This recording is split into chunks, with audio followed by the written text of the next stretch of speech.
Hello, hello, and welcome to the Profit Lab Show. I'm your host, Marie Torossian, CPA and 10X certified business coach, and I'm so glad you are here. If you're new to the show, go ahead and subscribe or follow us wherever you're watching or listening us. And just so you can be sure to get our alerts when we drop new episodes, which would be every Wednesday at 12 noon time Eastern time on Facebook, LinkedIn, YouTube, Podbean, Apple Podcasts, and more. Today, we are stepping into pillar number 12, which is all about wealth, exit, and legacy. Because obviously, you didn't build your business just to stay on the treadmill running forever. You built it for building freedom, for having options, for making an impact, for a life that isn't held hostage by your calendar, which we talked about a lot calendar last time around. So if you missed that conversation, make sure to go back to the prior episodes to get more information on that. So today we're going to talk about how your business becomes a vehicle for long-term wealth and how to start building your freedom plan now, even if you're not ready to exit anytime soon. So let's get into it. Your business is a vehicle, not a destination. So that is a complete mindset shift that changes everything. Your business is only one asset in your wealth plan, not the whole plan. You may have heard, and I know my mentor, Grant Cardone, always talks about it, is building your wealth is going to be built on multiple revenue streams, not just a business, one business. So with that in mind, think of your business as one of the assets, one of the main revenue streams. A lot of service business owners accidentally build a business that looks successful on the outside, but it could be very fragile behind the scenes. Revenue might be decent, but the profit might be thin. The owner would possibly is getting paid, maybe not, inconsistently. So it's kind of tight on cash. And there's probably no runway. And the business completely depends on the business owner for sales, delivery, decisions, and client relationships. So it's really heavy on the owner. So that's not a freedom. That is running on a treadmill. So what you want instead is a three-part outcome. You want a profitable business that funds your life today and the future. You want to build personal wealth outside of the business, so your future isn't dependent on the daily effort of grinding in your business. And then you want to have options for your business. Do you want to keep your business and pass it down to your family, your children? Do you want to scale it? Do you want to delegate it to your team members? You want to sell it? You want to merge with another company? So there's different options to look at. Which one are you considering, right? So here's the three layers of a freedom plan that you want to consider, okay? Think about profit right now, because your business has to be profitable. You want to think of healthy margins. You want to think of consistent owner's pay and cash reserves. And we've talked about in our episodes, having cash reserves of 12 to 18 months would really solidify your business. Creating wealth. What are the assets that you have outside of the business? Do you look at your net worth? It's an important thing to look at. It's one thing to have a balance sheet for the business. It's a whole different thing to have a balance sheet for your personal net assets, right? And of course, we want to think about, are you going to exit your business, or you're going to transition to something else? What does that plan look like? All right. So I want you to notice something here. So if you don't build the first layer, which is your business, the profitability of your business, the other two layers don't happen. Wealth doesn't happen, and you're not able to exit the business at some point. So what I'd like to do now is to kind of go a little bit more deep dive into each of the layers, so we can give some examples. And guys, I always try to give you as many examples as possible, so it's relatable and you're able to take action. It's all about action here. Okay. So layer number one is profit, having healthy margins and a consistent owner's pay. This is the part most people skip because they're focused on the top line revenue. But revenue doesn't necessarily buy freedom. Revenue is very important. It is the top line, and many people struggle with the top line. But let's assume you have a pretty good top line, but your profit is very low. But profit is what buys freedom. And then the cash that you have buys options. So here's some things you can ask yourself. Are you paying consistently yourself from the business and appropriately? There's two things that happens here that I've seen in my working with different, mentees and also accounting clients. Business owners either don't pay themselves enough, or they completely drain the business. Then they take out everything in distributions and the equity becomes negative. So you don't want to do either or, like the extremes. You want to be able to pay yourself a consistent amount that makes sense. And if you are an S Corp, that's something that's actually, we call it in tax, reasonable compensation. But this is not about taxes, but just it comes to mind. And you want to be able to use the funds, the extra funds that are available in the business, to be able to invest in something outside of the business. So think about also, do you have at least 3 to 6 months of operating reserves? Now, 3 to 6 months is very little, but it's a start, right? You can't get to 18 months of reserves, overnight. So think of like right now, do you have about 3 months to 6 months? If not, that would be an initial thing to work on. Is your profit margin where it should be for the type of business that you have? Usually about 20% profit is a healthy profit margin. So what do your financials tell you about your profit margin? So here's an actual, an example. Let's say an agency or a business owner is great with revenue. Okay. Let's say it's doing about 1.2 million in revenues per year. On paper, like I said, it looks really amazing. But if the delivery costs are high, your team is super overloaded, and your prices haven't increased, your retainer prices, your monthly recurring revenue is not keeping up, you might be sitting at maybe 8 to 10% profit. That basically means about 96K to 120K. So after that, let's say you have to pay taxes on that profit, you have to pay for your debt, and other things, right? So what would be left with is very little, even less than that. So the cash is out the door. There's nothing left for any reserves. So suddenly what it would feel like is like every month is a very stressful month, right? So how do you fix that? The fix is not necessarily let's get more clients, because there's something else that's not working. So you might want to think through tightening some of the scopes. Like maybe you have way too many different delivery options. Your services are just way too scattered all over the place. That creates actually more overload on the team, and it actually costs more. You might first consider raising prices, which a lot of people are so scared of.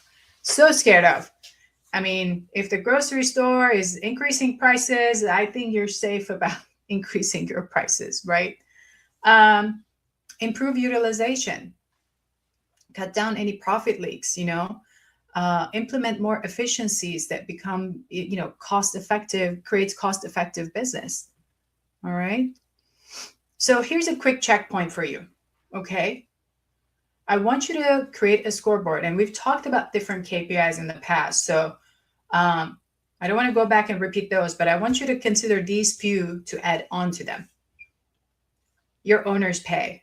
What are you actually paying yourself versus what you planned to pay yourself? This is where a budget or a forecast will, help to keep track. What is your profit margin every month? If it's going up and down like this, that's a problem, right? We need to have some type of a consistency. And if it's dropping, we want to think of it. What happened here with a drop? What changed month to month, even year over year? And then again, look at your cash reserves. How many months of runway do you have?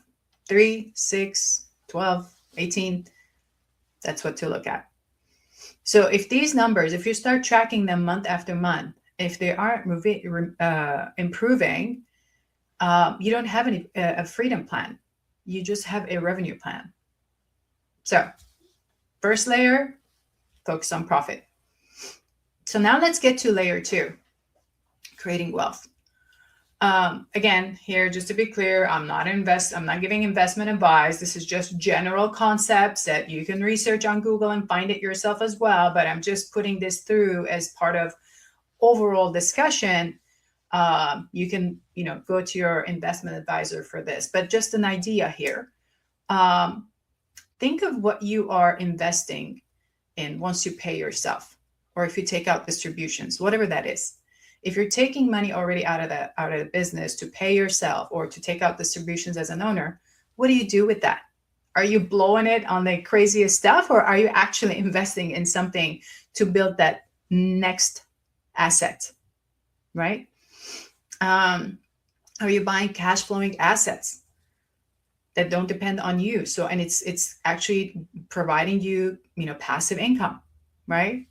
Are you thinking in terms of your personal net worth, not just the business revenue or profit? This is where having your own personal books, right, to keep records of your monthly expenses, your annual expenses, plus your balance sheet, your net worth is going to be very important.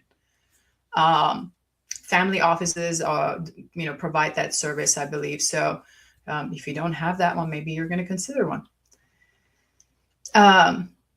But here's the trap, though. If your wealth is trapped in the business, you're going to be forced to keep working, even if you're tired, even when you get sick. And worst case scenario, you might actually completely lose it because there's no one else that can replace you in the business. So let's think about another example. Let's think about, let's say, an IT business owner. So let's say this business owner is investing all of the money that he's making into tools, software, equipment, hiring, and growth, which is great, right? And that can work until you realize you're building a machine that you can't step away from. Everything is dependent on you. You have no personal assets outside of the business. And if the market shifts, you feel completely exposed. So wealth is all about creating that second engine, the third and the fourth and so on, and building up to like 7 different engines that can provide that freedom that we're talking about. Again, this is not an investment advice by any means. Please check with your investment advisor on these ideas on how you can invest your extra funds into different engines. So your future should not depend on your ability to grind, but it should actually pay for your lifestyle and building your legacy. Something that I just did recently as part of my accounting client, and he's actually in IT. We ran his valuation. We created a forecast for him because he is considering a possible merger. And when we created the valuation, when we put together the valuation for him, he was, somewhat surprised. And then when he got an overall discussion with the prospective buyer, he was shocked that they were trying to pay him a lot less. So the idea is that this business owner is actually starting to realize even though he's still stuck in the business, he's still doing a lot of things. There's certain structures that needs to be placed. The valuation came in pretty good, but then it also brought up the fact that there's so much more he can do in the business to build it to the next level even before selling it to anyone. So these are things you want to think about. Like if you had, God forbid, if you had to stop working for 6 months and you were very sick and you couldn't take care of the business, like what would happen to your lifestyle? Who would take care of your family? Can your spouse jump in and take over some of the tasks? Is there someone internally that can step up their game and be able to take care of the business? So you don't want to have a business that's completely relying on you, right? And you want to be able to build wealth outside of the business. So in case something happens and you need to sell or merge or whatever in an emergency situation, the rest of your life doesn't suffer. Yeah. Okay. Now let's talk about layer number 3, which is, business exit or maybe transition.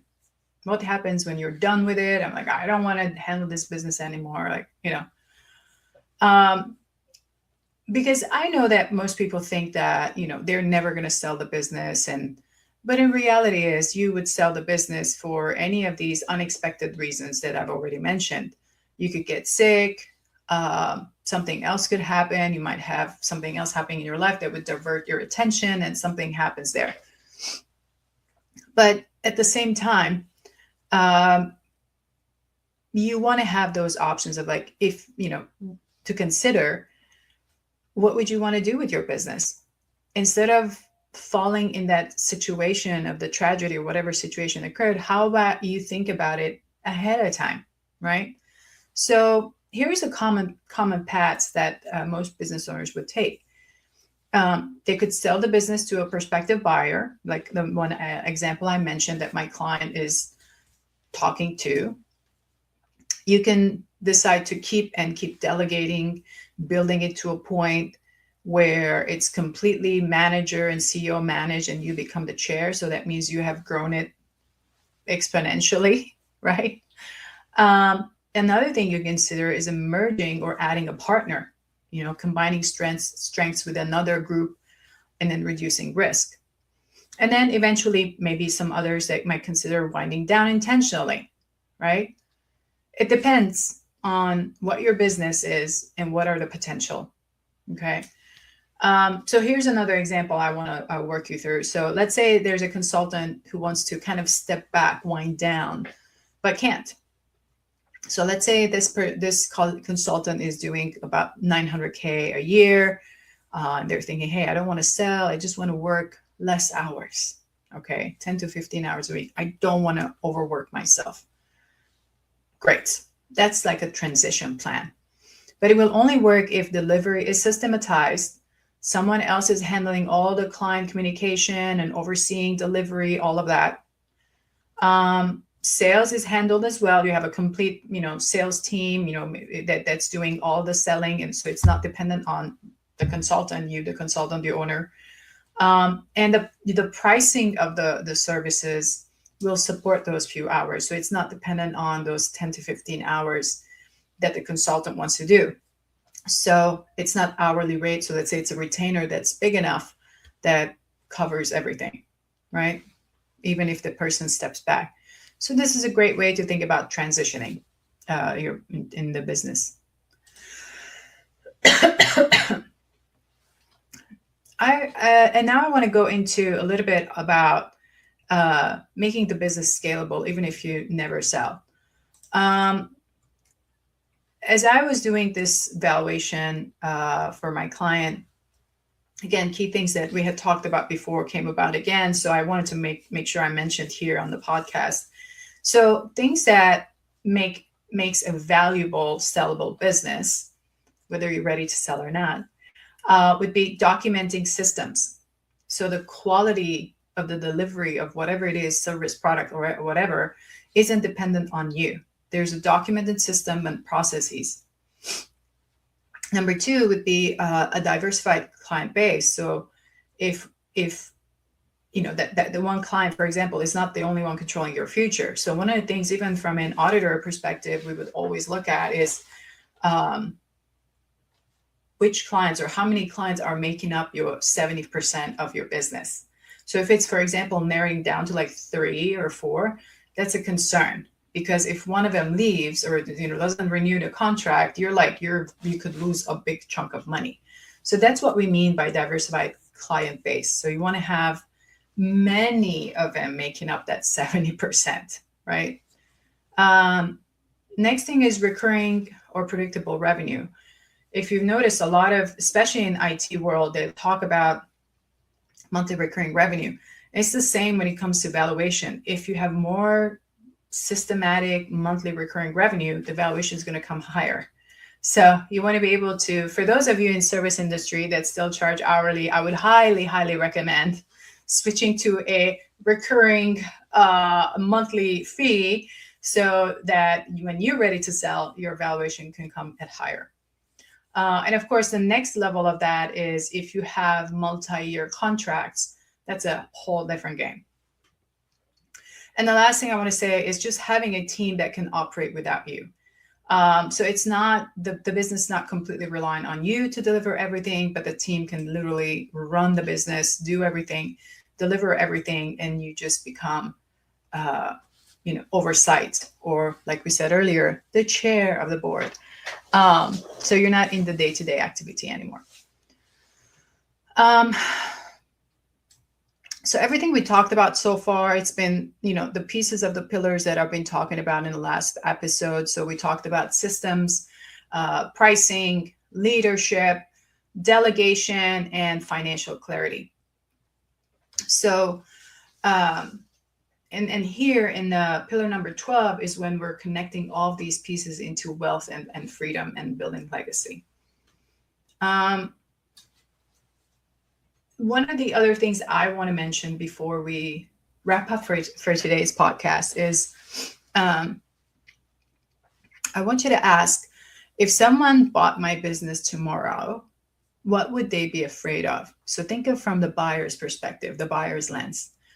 Okay. Some of the things could be that the owner is the business. So the buyer would be afraid of that. So if you are the business, it's less likely that a buyer would be interested in buying your business, because they're your business is more of a private job. Processes are in our head. So if all of the processes are in your mind and there's nothing documented that a possible buyer would be able to literally take your business and run it, it's going to be difficult. They're going to be afraid to do anything.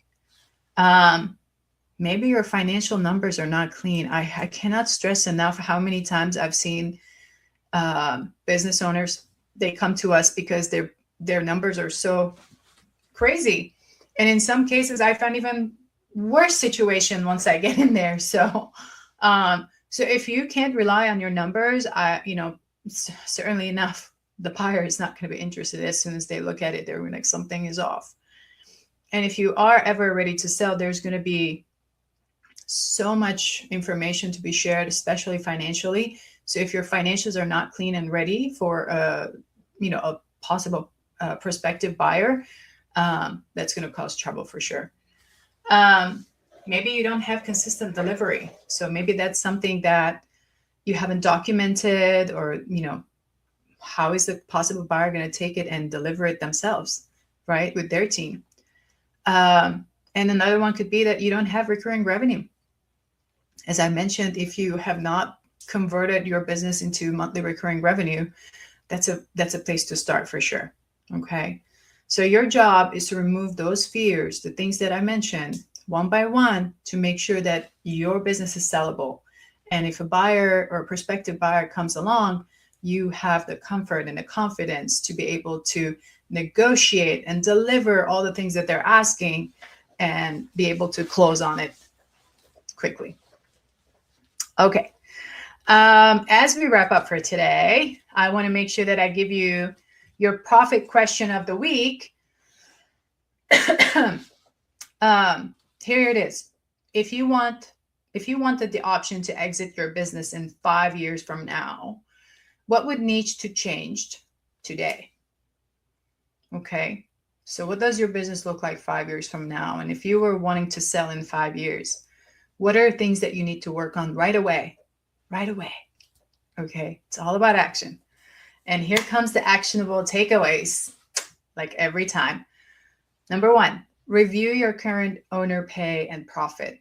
Don't guess it. Go back into your financials and get those numbers, the exact numbers. And if you don't have it, you know what you have to do. Go get your numbers fixed. Okay. Number two, decide your freedom number. What do you need annually to live your ideal life? And remember, if you're, let's say in your 40s, you have another 45, 50 years to live, like that number is going to be changing. So what are those numbers over the years? Number three, choose your preferred option for your business. As you think about the future and your profit freedom and your wealth, do you want to sell the business at some point? Do you want to keep it? Do you want to expand it with a team? You want to merge? These are the options and the choices you have to make today. And number four, pick one sellable business lever to improve this quarter. Is it going to be systems, client diversification, predictable revenue, or maybe team independence? So which one you're going to work on? Make sure to put your comments, put it in the comments, because I want to read them. I want to respond to them, and I want to be helpful to you with all of these. So next episode, we're going to stay here on pillar 12, talking about wealth and legacy. We're going to talk specifically about making your business transferable and less dependent on you. So make sure to show up next Wednesday for that information. If this episode hit home, book some time with me to discuss your situation. I will put my booking link in the description box so you can click and we can have a conversation together.